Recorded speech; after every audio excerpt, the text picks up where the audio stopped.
कि मैंने शैतानुर्रजीम बिस्मिल्लाहिर्रहमानिर्रहीम। अस्सलाम वालेकुम फ्रेंड्स, उम्मीद है खैर से होंगे। फ्रेंड्स, मैंने अपने बर्ड हाउस में कुछ चेंजेस की हैं और वो चेंजेस मैंने अपने पोल्ट्री और डक्स को लेके की हैं। और वो चेंजेस मैंने क्यों की हैं वो मैं आपको बताता हूँ आगे वीडियो में। और चेंजेस मैंने क्या की हैं वो मैं आपको दिखाता हूँ। चलें आए वीडियो एंड तक देखिएगा। फ्रेंड्स, आपको तो पता है कि कुछ महीने पहले मेरे पास दो डक के बच्चे आए थे, इस तरह के ब्लैक के। एक ये बच्चा था और इसके साथ का इसकी मादी थी, लेकिन मादी इसकी मर गई थी और ये ब्लैक वाला मैंने पाल लिया था। गर्मियों के दिन थे और तो ये इकट्ठा बत्तख और ये मुर्गियां जो हैं इसके साथ फिरती थी इस जगह पे। अंदर वाला पोर्शन बंद था, लेकिन जैसे मौसम बदला मैंने मुर्गे को इस ब्लैक डक के साथ अंदर छोड़ दिया। उस टाइम ये वाली मादी नहीं थी, तो मेरा था कि ये इकट्ठे रह लेंगे, लेकिन इकट्ठे तो ये रह रहे थे, कोई इशू नहीं हुआ, तंग नहीं किया, ना ही मार पीटी की एक दूसरे के साथ इन्होंने। लेकिन फ्रेंड मसला मुझे ये आया कि डक जब मैं ये निकल आया मेल, तो ये अंदर जब मैंने छोड़ा मुर्गियों के साथ तो ये बड़ी खुशी से रह रहा था, मुर्गियों के साथ दोस्ती भी थी इसकी। लेकिन फ्रेंड प्रॉब्लम ये आया कि मेरी मुर्गियों ने अंडे देना बंद कर दिए। मैंने फीड भी डाली, 13 नंबर सब कुछ करके देख लिया, अंडे ना आए मुर्गियों के, क्योंकि मुर्गियाँ मेरी देखें जवान है, अंडे आने चाहिए थे और मुर्गा भी मेरा सही था। लेकिन जब मैंने गौर किया इनके बिहेवियर पे, मुर्गियों के और इस डक के, तो मुझे क्या पता लगा कि ये जो डक है मेल, इसकी बहुत ज़्यादा अंडरस्टैंडिंग और दोस्ती हो गई मुर्गियों के साथ। और मुर्गा जो है वो साइड पे बैठा रहता है और मुर्गियां जो हैं सारी डक के साथ, मेल डक के साथ कोने में फिरती रहती हैं, जिसकी वजह से क्रॉसिंग नहीं आ रही। और असील वो मुर्गी है जो 30 नंबर फीड से अंडे नहीं देती, मेल के क्रॉस के साथ ही वो अंडा देती है। बाकी जो गोल्डन मिस्री मुर्गियाँ होती हैं फ्रेंड्स, वो तो अंडा दे देती हैं 30 नंबर फीड देने से बगैर मेल के, नॉन फर्टाइल एग। लेकिन असील मुर्गियाँ अंडा तभी देती हैं चाहे जब उनके साथ मेल हो, ये मेरा तजर्बा है। तो फ्रेंड्स मैंने बड़ा गौर से इनको ऑब्जर्व किया कुछ दिन, तो मुझे यही पता लगा कि मेल डक जो है वह मसला कर रहा है।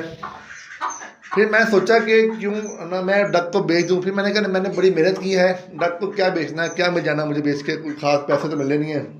फिर मैंने थोड़ा मज़ीद अपने दोस्तों से डिस्कस किया, तो उन्होंने मुझे कहा कि जो मेल डक जो है इसको अभी अंदर ही रहने दो, लेकिन इसके साथ इसकी फ़ीमेल डक लेके आओ।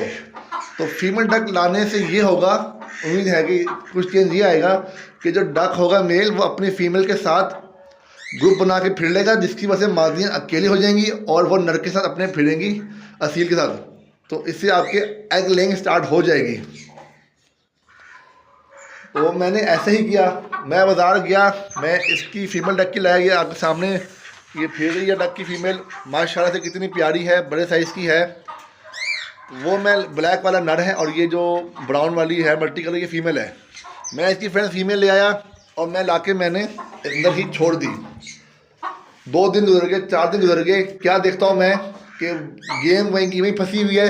जो फीमेल डक है वो सामने बैठी होती है अकेली, जो मेल डक है वो मुर्गियों पर लेके फिरता रहता है और जो मेल असील है वो इधर बैठा होता है। बात वही आ गई कि बॉन्डिंग नहीं टूट रही मादियों की, असील की मेल डक के साथ।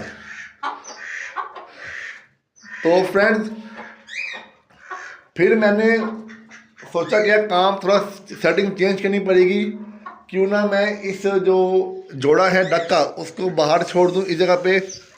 है तो मुश्किल काम, थोड़ी सेटिंग चेंज होगी, काम बढ़ जाएगा, दाना पानी का खर्चा भी थोड़ा बढ़ेगा, और मुर्गियाँ यहाँ छोड़ दूँ। मैंने ऐसे ही किया। देखें फिर माशाल्लाह से 3 मुर्गियाँ सील की हैं, एक नर है, उनका ब्रिंकर भी है, फीडर भी लगा हुआ है दाने वाला, अंडों की जगह बनी हुई है, मैंने छोड़ दी यहाँ पे। और जो मेल डक है अपने जोड़े के साथ उसको मैंने छोड़ दिया जगह पे, जगह इनके लिए इनफ है। ये ड्रिंकर इनका दाना रखा हुआ है, तो इससे ये फ़र्क पड़ेगा इंशाल्लाह कि अब देखें मेल डक जो है 2 दिन तो इसने अपनी फीमेल के साथ बात नहीं की, लेकिन अब उसके साथ फिर रहा है, बॉन्डिंग हो गई इसकी। ये जो असील है ये भी आप देखें अपनी मादियों के साथ फिरने लग गया है और शरारतें भी करता है अपनी फीमेल्स के साथ, मादियों के साथ। ये देख रहे हैं आप, साथ फिर रहेंगे। तो नतीजा फ्रेंड्स क्या निकला कि डक को रख सकते हैं आप लोग, फीमेल्स के साथ, नर के साथ, असीलों के साथ। लेकिन हो सकता है कि इससे आपकी अंडों आने में मसला हो। बाकी लड़ाई शड़ाई इनकी नहीं होती, इकट्ठे रह लेते हैं। जगह ज़्यादा बड़ी होती तो शायद ये मसला ना आता। लेकिन बेहतरीन यही होता है कि आप लोग रखें, एक ही जैसी ब्रीड को इकट्ठा रखें, दूसरी ब्रीड को सेपरेट रखें। डक को रखा था मैंने, साथ मसला कोई नहीं था, लड़ते भी नहीं थे, हंसी खुशी रहते थे, कोई इशू नहीं था। बस थोड़ा सा इशू ये था कि अंडे नहीं आ रहे थे, जो मेरा मकसद था अंडे लेना, ये मेरी इशू था। बाकी दूसरा इशू मुझे ये था कि फ्रेंड डक की थोड़ी सी मसले ये होते हैं कि वो पानी को गंदा बहुत कर देती है। डक खाती है मट्टी, ये मट्टी पड़ी ना, इसको चुनेगी, दाना खाएगी, स्पेशल मट्टी खाएगी, उसी मट्टी को खाएगी, इससे मुंह गंदा होगा, फिर दाना खाएगी, दाना गंदा करेगी, साथ साथ मट्टी वाला मुंह जो होता है उससे वो पानी पिएगी और यह मट्टी थूक देती है वो पानी में, जिससे सारा अंदर वाला जो पानी होता था वो गंदा होता था, मट्टी वाला होता था, चिकन वाला होता था। ये डक की एक नेचर है कि वो पानी को भी पीती है, साथ साथ मट्टी भी खाती है। और मट्टी जब खाएगी जब तो मुँह गंदा होगा, उसी भी मुँह से वो पानी पिएगी, दाना खाएगी, तो वो दोनों चीज़ें, दाना पानी गंदा होगा। तो ये एक फ़र्क था डक के बिहेवियर में। बाकी दाना पानी सेम ही था, तो पानी गंदा होता था तो जिससे मुर्गियों के बीमार होने का खतरा था, क्योंकि मुर्गियाँ मट्टी नहीं खाती, सिर्फ दाना चुनती हैं और पानी भी उनका साफ़ रहता है।